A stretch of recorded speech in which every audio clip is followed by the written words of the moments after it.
ശ്രീമദ് ഭഗവത്ഗീത ധ്യാനം.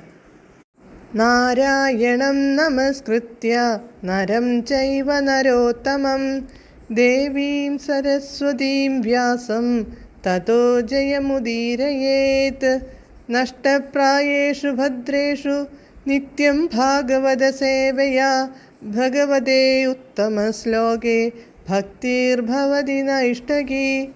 മൂകം കരോതി വാചാലം പങ്കും ലംഘയതേ ഗിരിം യത്കൃപാതമഹം വന്ദേ പരമാനന്ദമാധവം. ശ്രീഗുരും ദീനതാരിണം ശ്രീചൈതന്യമീശ്വരം.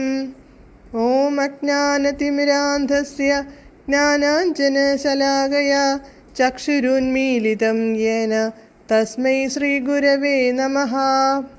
നമഃ ഓം വിഷ്ണുപാദായ കൃഷ്ണപ്രേഷ്ഠായ ഭൂതലേ ശ്രീമതേ ഭക്തിവേദാന്ത സ്വാമിന്നിധി നാമിനേ.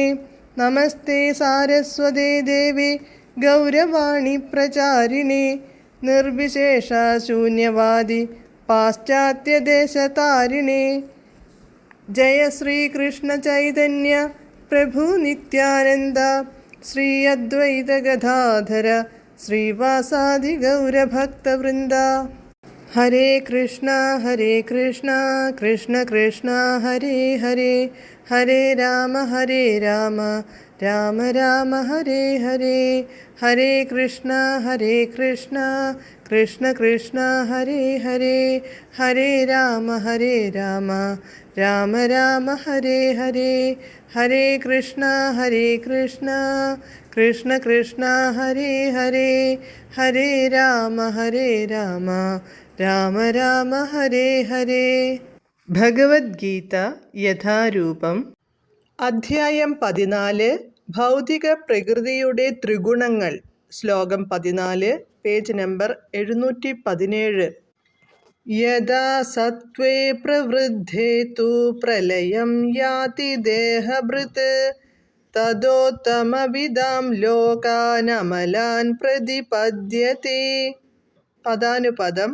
യഥാ തു എപ്പോഴാകട്ടെ, സത്വേ സത്വഗുണം, പ്രവൃദ്ധേ പ്രവൃദ്ധമായിരിക്കുമ്പോൾ വർദ്ധിക്കുമ്പോൾ, ദേഹഭൃത് ദേഹി, പ്രലയം നാശം മരണം, യാതി പ്രാപിക്കുന്നു, തഥാ അപ്പോൾ, ഉത്തമവിദാം ശ്രേഷ്ഠരായ തത്വജ്ഞാനികൾ, അമലാൻ വിശുദ്ധങ്ങളായ, ലോകാൻ ലോകങ്ങളെ, പ്രതിപദ്യത്തെ പ്രാപിക്കുന്നു. വിവർത്തനം. സാത്വികർ മരിക്കുമ്പോൾ ഋഷിവര്യന്മാരുടെ നിർമ്മലങ്ങളായ ഉത്കൃഷ്ട ലോകങ്ങളിലെത്തുന്നു. ഭാവാർത്ഥം. സത്വഗുണസമ്പന്നൻ ബ്രഹ്മലോകം, ജനലോകം മുതലായ ഉത്തമ ഗ്രഹങ്ങളിലെത്തിച്ചേർന്ന് ദേവതുല്യമായ ആനന്ദമനുഭവിക്കും. അമലാൻ എന്ന പദം ഇവിടെ പ്രസക്തമാണ്. രജസ്തമോ ഗുണങ്ങൾ തീണ്ടാത്തത് എന്നാണിതിനർത്ഥം. ഭൗതിക ലോകത്തിൽ മാലിന്യങ്ങളുണ്ട്. ഇവിടെ ഏറ്റവും പരിശുദ്ധമായ സത്ത സത്വഗുണമാണ്. വ്യത്യസ്തരായ ജീവാത്മാക്കൾക്ക് വ്യത്യസ്ത രീതിയിലുള്ള ഗ്രഹങ്ങളുണ്ട്. സത്വഗുണത്തിൽ വർത്തിക്കുമ്പോൾ മരിക്കുന്നവർ ഋഷിവര്യരും മഹാഭക്തരും വാഴുന്ന ഗ്രഹങ്ങളിലേക്കുയരും. ഹരേ കൃഷ്ണ.